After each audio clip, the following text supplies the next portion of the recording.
Hi, welcome to the Quipster Film Review Podcast. My name is Vince Leo. I am the author of the film review website, Quipster.net. I invite you to check out over 4,000 of my written reviews. You can read anytime. Quipster.net is where to go, QWIPSTER.net. While you're there, I do encourage you to check out my other podcast. It's called Around the World in 80s Movies, where I look at in-depth, very in-depth, a lot of the movies that you enjoyed from the 1980s. I've got over 170 reviews as of this recording here in early 2021, so definitely something for everyone. Around the World in 80s Movies. Today I'm going to be getting into a request. Aretha wrote to me and asked if I had seen The Hunt, and I had not seen The Hunt, so that put that on my list of films to watch. The Hunt is a film that came out briefly in theaters in 2020 and then was later released a couple of weeks later on VOD, and that was because it was released shortly before a lot of the movie theaters were being closed down due to the COVID pandemic. It's an R-rated film. It does have strong bloody violence and language throughout. The runtime is about an hour and a half. Betty Gilpin, Hilary Swank, Wayne Duvall, Ike Barinholtz, Emma Roberts, and Ethan Suplee are in this film. The director is Craig Zobel, and the screenplay credited to Nick Cuse and Damon Lindelof. Now, if you haven't heard of The Hunt, the explanation here is that it's like a violent, satirical take on that really old movie from the 1930s. It was also a short story back in the 1920s, The Most Dangerous Game. Except in this one, the human, or humans here, that are hunted are being hunted by liberals. They're kidnapping and hunting down deplorables, which is, of course, if you know your politics from the last few years, you know that deplorables is the name that has been adopted by many Trump supporters. Trump, by the way, is never mentioned by name, nor are specific political parties in this film. The name comes from, actually, Hilary Clinton called them deplorables. A lot of the Trump supporters back in the 2016 election campaign. Now, these deplorables, the one in this film, though, wake up in this undisclosed rural area. They're gagged, these online bloggers, these internet trolls that have claimed to expose this scandal online called Manorgate. But they're now bound and gagged, but they're left keys and tools and weapons to potentially defend themselves and get free from being hunted down. The private jet-flying, caviar-consuming liberal elites are hunting them down, despite giving them a sporting chance, although the odds are heavily stacked. However, one of these captives is able to give the hunters, in the end, a run for their money. Now, screenwriters Nick Cuse and Damon Lindelof, if you watch TV shows like The Leftovers or Watchmen, you know those names. They came up with the idea for The Hunt after they were discussing these people that took up arms during Pizzagate in 2016. Pizzagate is the debunked conspiracy theory that members of the Democratic Party were involved in human trafficking, and Bill and Hillary Clinton specifically were accused of running this child sex ring out of the basement of a pizza parlor. The filmmakers wanted to push these political ideas, these stances, these conspiracy theories to an extreme in which the repugnant acts could be justified. They wondered if there was anything that could be thought of that they might choose not to believe about the other side of the political spectrum, or that they might choose not to believe about them. Pretty much left and right seems to think the other side is pure evil for a lot of reasons. After seeing Jordan Peele's film in 2017 called Get Out, the screenwriters determined that they wanted to make a film that would fit in with the kind of movies that were made by Jason Blum of Blumhouse Productions. Socially relevant but potent films, Get Out, Black Klansman, the Purge series. They also drew inspiration from the TV comedy show Veep, because that show ran headfirst into controversial subject matter that didn't seem to offend because the audience already got the kind of entertainment that it is. So they decided that they wanted to push it out of the realm of the believable. They concocted this larger-than-life scenario full of gory violence, silly caricatures from both sides of the political spectrum to pit against each other, and they opted to make the liberals, in this case, the hunters, thinking that that was funnier because they would likely be much worse at it. Liberals would be so into concocting rules of governance and fairness about how it should play out that it would impede their ability to carry out what they wanted to do, which is to exterminate the deplorables in this case. Now, Cuse is a registered Republican, Lindelof a Democrat, but both know liberal viewpoints. They've been working within the Hollywood establishment for many years, which is known as a very liberal place. They consulted with Trump-supporting friends to try to gain perspective on how they would react under such dire circumstances that they defined in the script. And they brought in conspiracies about a deep state running the country, as well as their prevailing attitude that immigration diminishes the American way of life.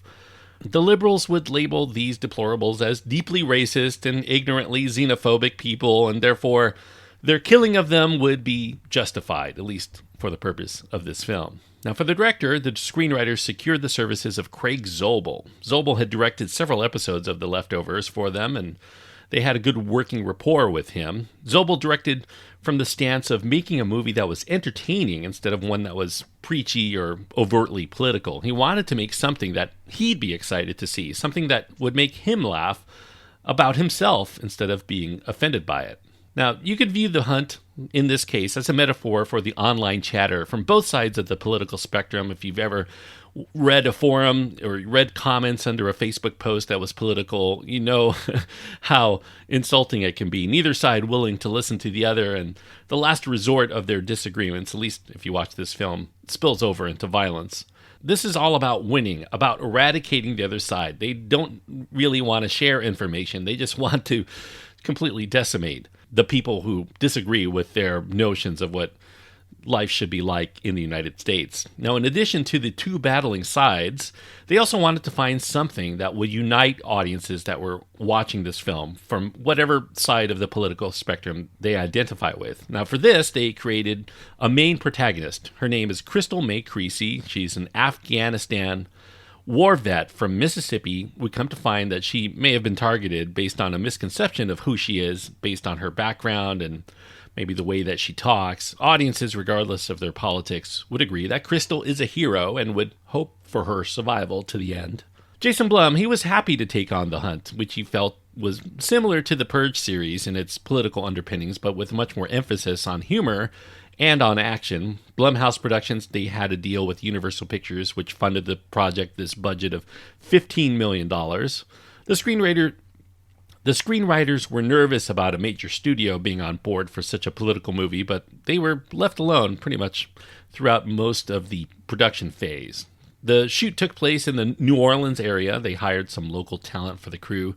There was a wide range of political ideologies, as you could imagine, in Louisiana among the cast and the crew, but all who worked on the film found the subject matter amusing instead of offensive, which meant they were on the right track. It was set initially for a September 27th, 2019 release date. The trailer for The Hunt was released a couple of months earlier, which emphasized its thriller horror elements, a la The Purge, rather than its absurdity approach to satire. However, it did meet with immediate controversy in the wake of 3 mass shootings, one in Gilroy, California on July 28th, and then another in El Paso, Texas on August 3rd, and Dayton, Ohio a few hours later. So, the tone of the trailer, with its characters branding assault rifles and other high-powered weaponry, was deemed at that point as highly problematic and disturbing to have on television. After ESPN refused to run the commercials, Universal stepped in and pulled all advertising until the shootings were no longer driving the news cycles. A test screening in Los Angeles a little bit later met well, but The Hollywood Reporter reported that many audience members were uncomfortable with the film's politics. The article, which was written by somebody who had not seen the film, cited lines from the script that they had obtained specifically targeting Trump and his supporters. The filmmakers pushed back on this article. They stated that in focus groups that were held after the screening, a couple of audience members found annoyance when the film seemed preachy, but none of the people that they had interviewed were offended or dismayed at all by the experience of watching The Hunt. Audiences also did not think that the film should be affected by the recent mass shootings because it is clearly a fantasy. Blumhouse and Universal then decided that they wanted to proceed with releasing the film on its intended date based on the feedback. But that's when Trump, because he was dealing with the aftermath of the shootings, he was receiving criticism that his incendiary rhetoric was somehow responsible for the escalation in violence in the United States. Fox News and right-wing media sources took to his side. They began to attack Hollywood, this movie in particular, as globalist elites targeting Trump supporters for death. On August 9th, 2019, President Trump, he used this opportunity to turn the heat toward Hollywood as responsible for real-world violence. He tweeted that liberal Hollywood is racist at the highest level and with great anger and hate, and that releasing this film, which he did not name in the tweet, would inflame and cause chaos. In comments made from the White House, Trump declared that they would be very tough coming after Hollywood for the racist way that they portray his supporters and how they create violence with their movies. The filmmakers pushed back on this. Their film satirized, they felt, both sides equally, but it was being deliberately misunderstood to score political points. But the stirring controversy proved too strong in the end. Death threats began, not only toward the filmmakers, but also toward executives at Universal. And so the day after Trump's comments, the movie was shelved by Universal. The filmmakers could only muse on the irony that the follow the leader hysteria was based on misinformation from these internet outlets, jumping to immediate conclusions and not listening to what they had to say. That could lead to the demise of their satire on the dangers of that very subject. So later on, in February 2020, after the furor had moved on from their movie to a variety of other issues, Universal put it back on the schedule with a March 13th release date. No changes at all were made to the film, but there was a new trailer that was made to reframe it as much more of a humorous action flick instead of a horror film where a lot of Trump supporters get killed. And they wanted to capitalize on the initial controversy as well that it had generated in 2019. Now, given that the film was now firmly within the election year, the timeliness should prove even more relevant than it had been before. Now, while Trump did attack this as a liberal film, The Hunt is much more of an indictment against the extremist postures of both sides of the political spectrum. However, even within that, there is a bit of false equivalency, I suppose, for some viewers, much like Trump said that there were very fine people on both sides between the white supremacist and neo-Nazi contingent at Charlottesville and those who were protesting racism. The filmmakers also equate people who believe in global warming and want universal healthcare as equally dangerous as these xenophobic QAnon conspiracy spouting racists. I guess that's where the comedy comes into play. Your typical Whole Foods shopper can take arms against internet trolls. It seems absurd in its face. The film features Betty Gilpin. She was one of the stars of Netflix's Glow, and she also had worked with Craig Zobel before on an episode of American Gods. Ike Barinholtz, Emma Roberts, Ethan Suplee, Hilary Swank. Swank plays the main leftist named Athena, although we're not really shown her face until at least over an hour into the film, as if audiences would be thrilled to see a recognizable face. We expect both sides to be unlikable, but in this case, none of them are really that interesting to follow. The character of Don, by the way, was supposed to be played by Don Johnson, but they had already cast him in Watchmen, so that limited his availability. The Hunt is, as a film, extremely violent. It tries to be a titillatingly gory vehicle to attract the horror crowd, much like The Purge did. Although neither this or The Purge are really within the horror genre, they're much more action thrillers.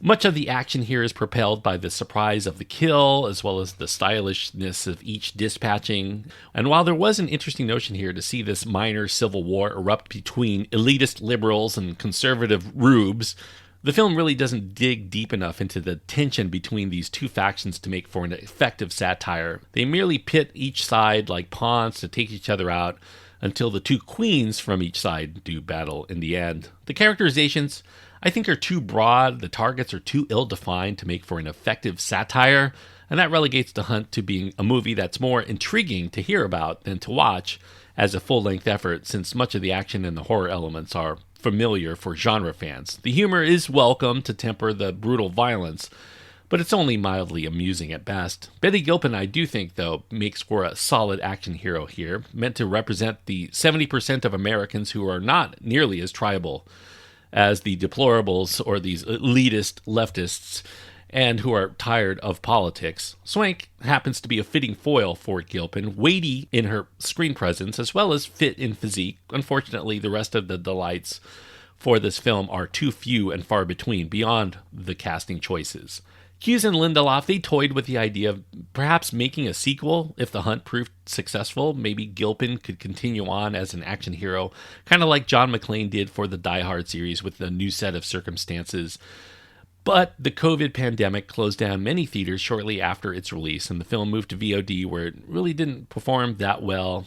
Now, real life, by the way, I happen to be recording this Inauguration Day 2021, so well after the fact that this came out, and a lot has happened between the time it came out in theaters and on VOD and today, because real life just seems even more outlandish than anything that Cuse and Lindelof came up with for this film. After the 2020 election, the president of the United States, who the year before said that liberal Hollywood was full of great anger and hate, was here accused of inciting hundreds of his supporters, many who are in white supremacist hate groups, to try this last-ditch effort to derail the confirmation of the electoral votes based on his assertion that there was no way he could have lost to Joe Biden and that the election was stolen through some sort of mass voter fraud, even though they struggled to find proof of this. Now, his supporters and many right-wing political outlets went with that narrative, echoed the line in The Hunt, "You wanted it to be real, so you decided it was," and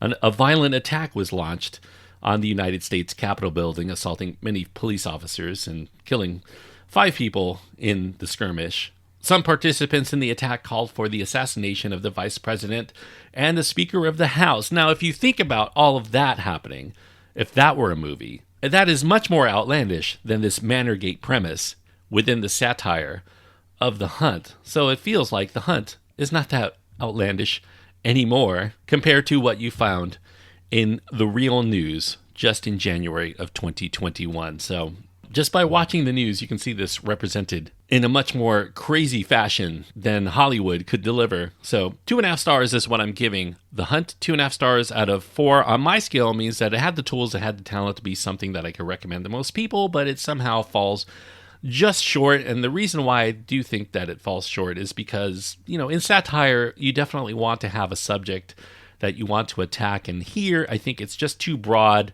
and it's not deep enough to really land any kind of solid blow. So you have an okay action movie, some pretty good actors in it, and a lot of fairly gory kills, I suppose, if you're looking for that. But that still is very derivative of a lot of other movies that you may have seen along these lines. And the only thing that is unique, it doesn't really want to attack head on, which is its commentary on the current state of politics in the United States. So 2.5 stars out of 4 is the best I can give The Hunt. Now, obviously, you're going to have a lot of different reactions to The Hunt, as well as this review of The Hunt, depending on your political persuasion, I suppose. If you have your own thoughts on this film that you want to impart to me, you can find my contact information at my website. That's at quipster.net, QWIPSTER.net. Links to my Twitter feed, my Facebook page, my Instagram, and email address if you want to get in touch. Until next time, though, thank you very much for listening to this review, and please enjoy your time. Anytime you either get to go to the movies or you're stuck on lockdown watching films at home like The Hunt.